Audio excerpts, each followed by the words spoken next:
Bonjour, ici Robert Roy et bienvenue chez RobFit Mont-Tremblant.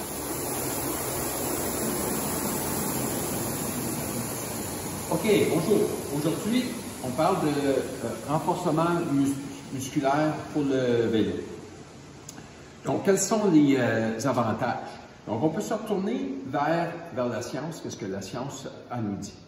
Donc, le renforcement musculaire aide à maintenir un certain niveau de wattage plus longtemps. Également, nous sert à maintenir la posture, une meilleure posture plus longtemps également.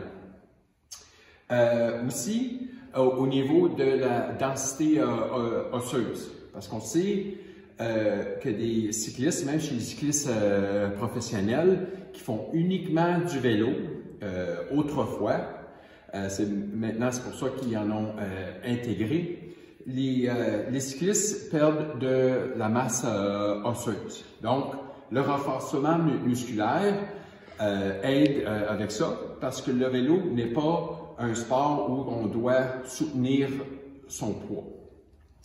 Et puis, finalement, au niveau de la masse musculaire, donc maintenir une masse musculaire, surtout chez les cyclistes vétérans de 40 ans et plus. Donc, on va enchaîner avec des exercices. So today we're going to talk about strength training for cyclists. Now, there's many advantages of doing strength training for cycling. I'm going to talk just about a few, the most important ones, and then we can turn to science to see what science tells us regarding that. So first of all, we know strength training has demonstrated that we cyclists can maintain a certain level of wattage longer, okay, and maintain a better posture as well, especially in the longer rides.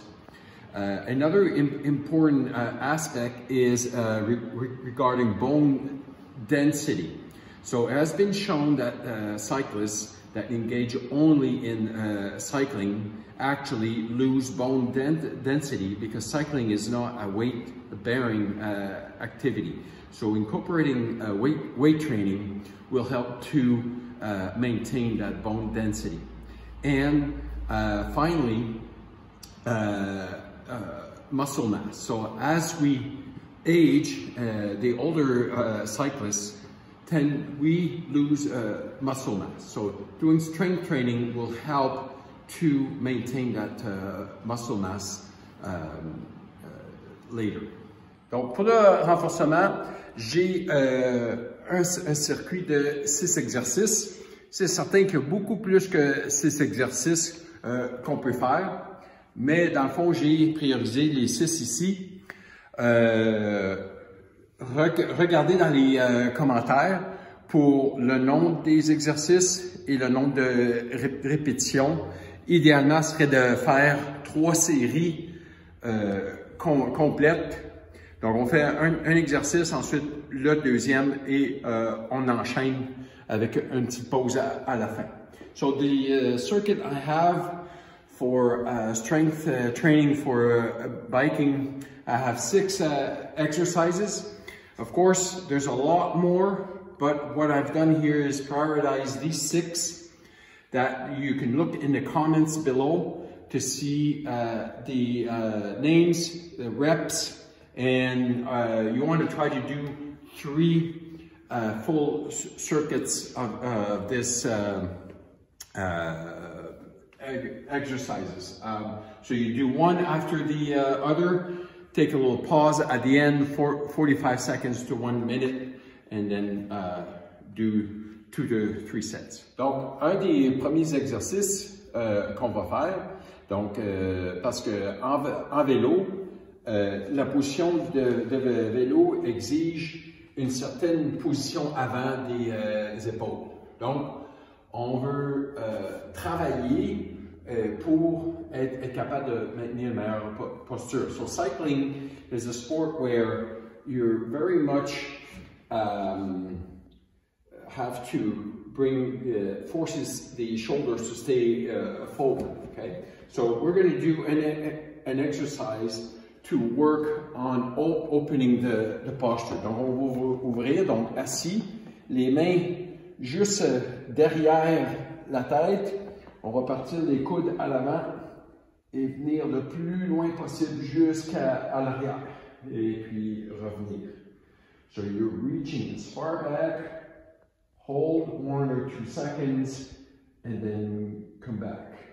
Donc à la fois, on rouvre à l'avant et on vient renforcer les muscles de trapèze moyen et puis inférieur.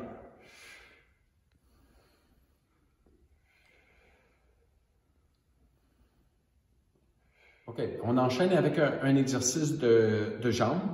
Le vélo se fait en fait une jambe à la fois. Donc, on va prioriser le travail unipodal, donc sur une jambe.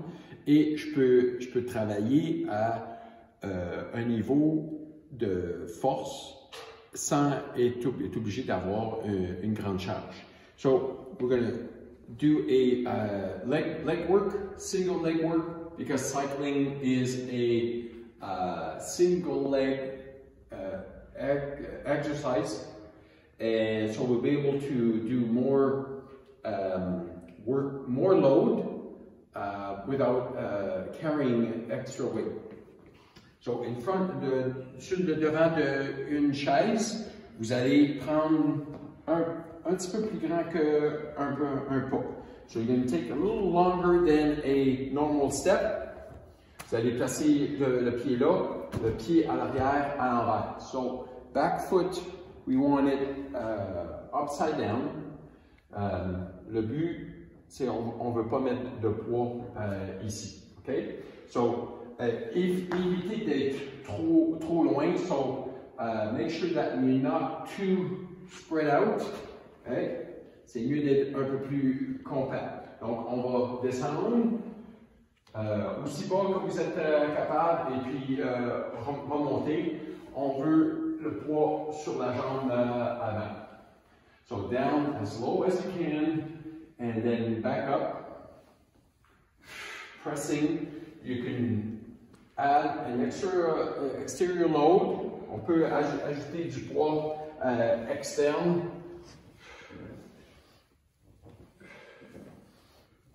Donc, le vélo exige également une position vers l'avant, tenir cette position prolongée.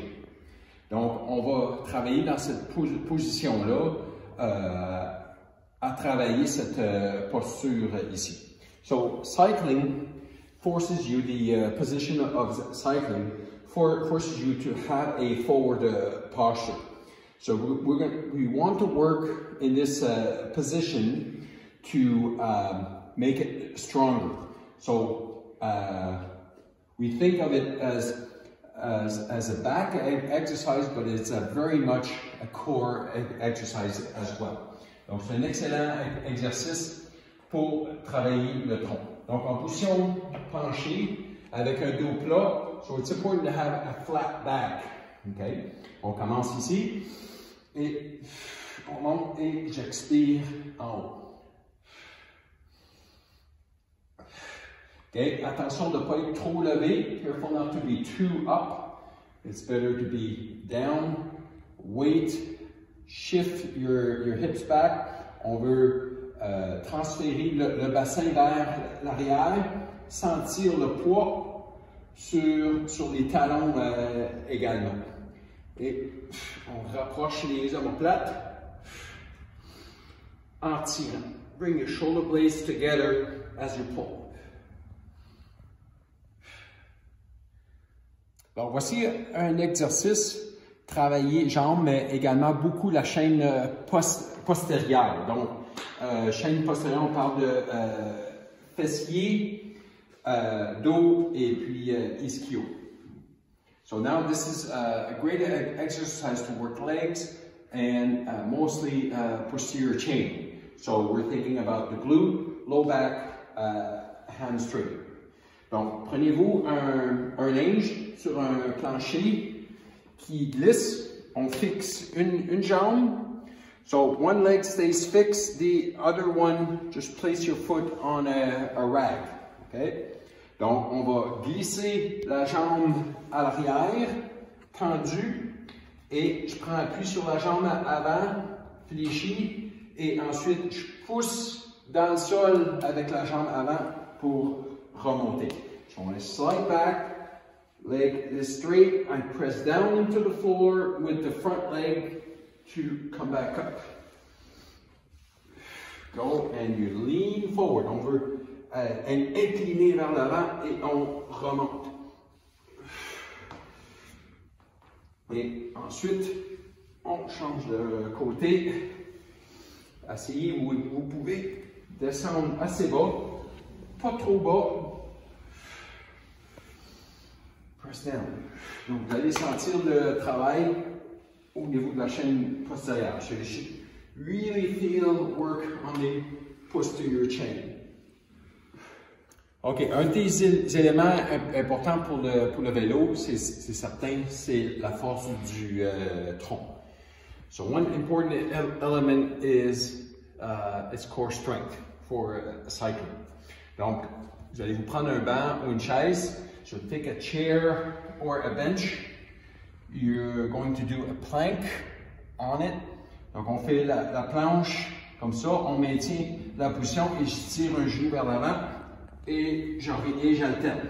So you're going to alternate pulling the knee forward. Donc, on fait une position. Donc, ça ressemble à la motion de vélo où je dois fléchir vers l'avant. So this mimics a little bit a cycling motion while maintaining a solid core.